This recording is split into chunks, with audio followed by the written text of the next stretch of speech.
New polling from the Wall Street Journal shows that Americans are blaming President Biden for the state of the economy, with more than 8 in 10 saying the economy is poor or not so good under the president.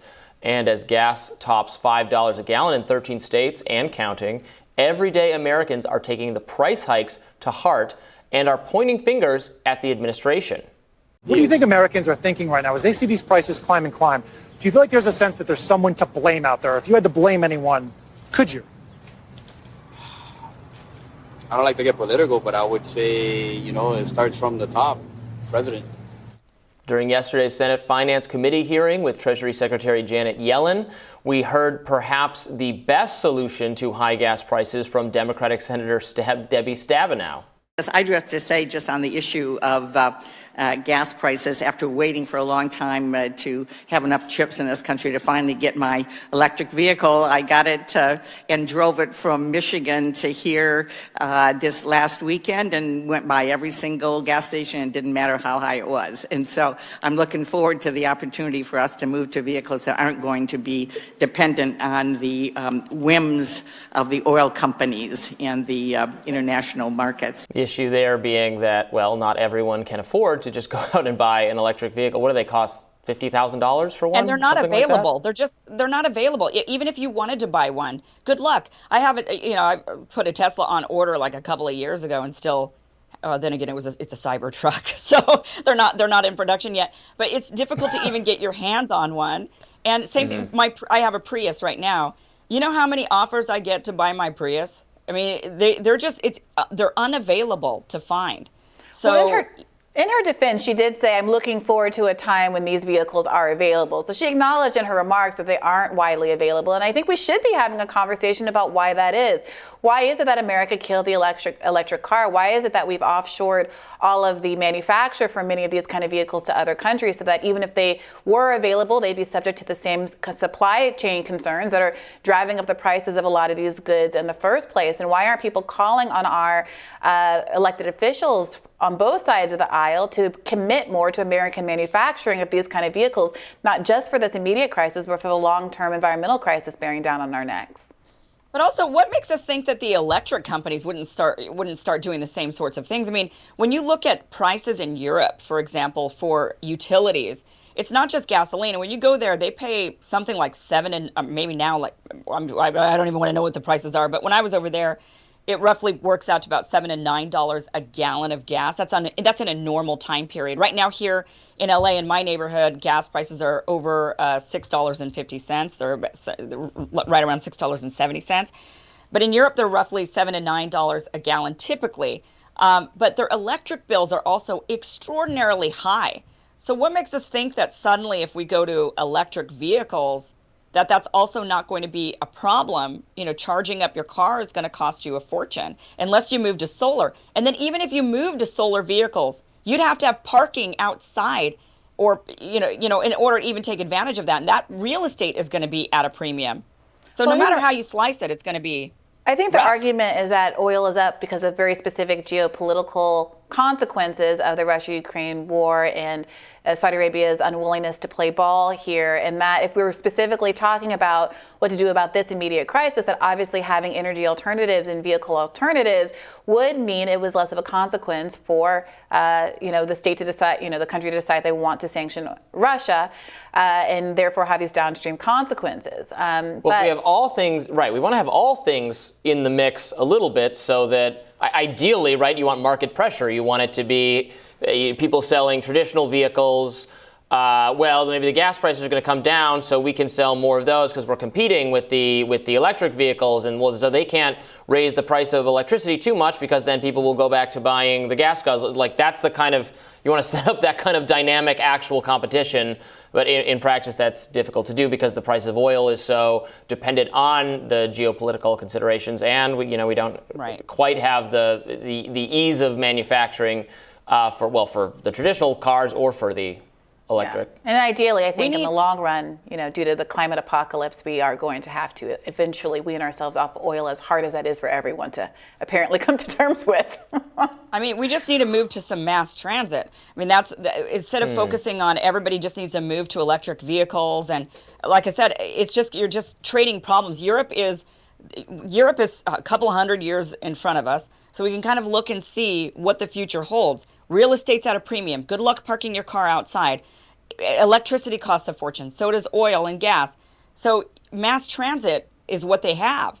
And that works for most in their population over in Europe ride mass transit. We haven't really gotten on board with that here in the United States. Some areas like New York City have, but other than outside of New York, mass transit, especially in places like here in California, I mean, forget it. Well, but that's what we need to be looking towards is more mass transit. But we have a very big, vast country with an empty middle. It's easier to design a mass transit system to hit European cities. I mean, what we have in the D.C. to New York to Boston corridor kind of does reflect that. It's inefficient in many ways and it's too expensive, but it's kind of along those lines. I mean, I'm not disagreeing with you. Europe is clearly way ahead of us.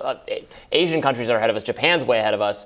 But we have some technical. You can't have mass transit from. To get from. I mean, to have me be able to visit you for your wedding and overnight. But if the government were going to do anything that is going to make everybody happy, so what you have is you've got this battle going on, right? You have people on the right that say, I don't want to be forced into having to give up this XYZ thing by the government. Okay, so if the government instead, rather than trying to force people into buying electric cars and wean them off of gasoline and force them into lifestyle choices they don't want to make, build mass transit, invest all that money in mass transit, give people options. Then maybe when people see the mass transit, they see that it's fast, they see that it's clean, they see that it's efficient, they see that they don't have to be waiting at the bus stop for hours on end in order to catch the bus, but they know when it's a ride, all of these things that they could be doing.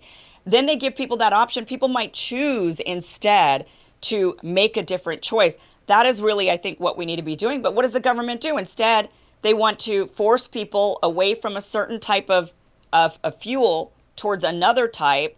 I mean, it's just not really, you're just trading problems in the long run.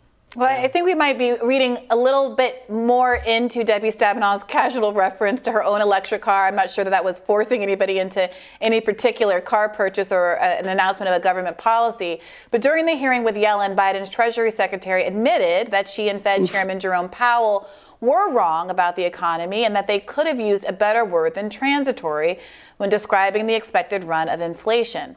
However, Yellen failed to provide a way out of this during the hearing. Inflation is really our top economic problem at this point, and that it's critical that we address it. So I do expect inflation to remain high, although I very much hope that it will be coming down now. Meanwhile, corporate America is feeling the sting as Americans spend less and less. Target is slashing prices amid an inventory overload, and they're planning to cut costs in efforts to get shoppers back as gas and food costs continue to climb. So there's this interesting gap here between what's happening with food costs and these kind of perishables that have a lower profit return on the profit than clothes and stuff that can sit around for a long time. People are obviously prioritizing putting food in their refrigerator and feeding their kids over buying whatever tchotchke at Target. What should we take from this? Is this just a corporation upset that people are poor, people have needs, and they're not spending money frivolously despite whatever is said about millennials and toast and all of that? Well, hey, maybe there's going to be a silver lining to this, and maybe those big corporations that are lining our politicians' pockets will actually pressure them to do something about the gas and food prices because they want people to go and spend money at their stores. Maybe that'll be the benefit. But sure, I mean, yeah, of course, people don't have extra money right now. We're putting too much money into the car for gas and utilities and also food. I mean, you got to do what you got to do. Yeah, it's terrible. The gas prices are just obscene, and it's hurting working people. They can't afford to do this, and I have to think they didn't really know what they were getting into. Was this even approved by the American people to have this issue with Ukraine and Russia that we're were trying to work toward a specific endpoint, sometimes saying the quiet part out loud, sometimes our political figures admitting that what they really want is regime change in Russia, which, okay, fine. Yeah. Are the American people signing on to that goal to pay higher gas prices until that's the case, whether that's 5, 10, 20, 50, or never years from now? I don't quite think so, but the Biden administration doesn't seem to get that. And while the average American could see clear as day as the economy is taking a turn, progressive nonprofits are pushing influencer campaigns to promote Dems' feeble accomplishments on TikTok. And what I wanted to say about this, I don't really care. That's fine.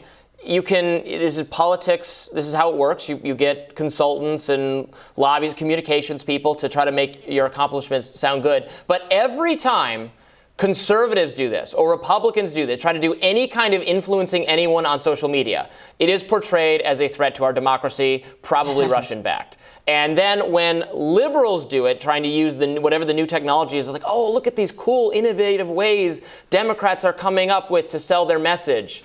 And then, like, when Republicans do it, it just darkens. Everything goes dark. Scary, scary. Well, I should point out that I found the story and pulled it for the day's segment because I saw it on Taylor Lorenz's. That's exactly the kind of person who would say this is sinister if the other people were doing it. Well, she's saying it's sinister when these people are doing it. It's a point that I'm making. So she seems to be pretty level-handed, even-handed about this. And the point that she was making is that this allegedly runs afoul of TikTok's own advertising policy that's supposed to be an advertising-free zone, and that this is a loophole that people have been using to get around more explicit advertising. And most of these cases, there's no indication at all within the post that this is a paid post. So it's unclear how successful people are going to be at this. The other funny part of this story was that it was an influencer. It was one of these paid people who were trying to do these paid influencer campaigns that reached out to Vice to see if they wanted to cover the TikTok itself. And the Vice reporter ended up doing a story kind of uncovering the influence of these influencer groups on TikTok and reporting on the underlying advertising efforts. Good. As opposed to the thing that they hoped would be advertised. So sometimes when you make the pitch, you got to be careful. You never know what you're going to get. Fascinating. Well, tomorrow on Rising, writer Richard Hanania will make the case for using civil rights law to end mask mandates. And Evan Greer breaks down the antitrust legislation that's scheduled for a vote in the Senate later this month.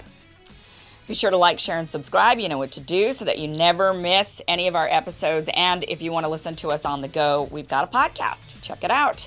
Download it, listen to it, and you will always have us with you everywhere in your pocket. We'll be with you. All right, guys. Always. Yes, always. Thank you so much for watching. We will see you guys, or I won't see you until for 2 weeks, but because I'm getting married and I'm taking off. But these guys, right, we'll see you tomorrow. We'll be around. Take care, everyone.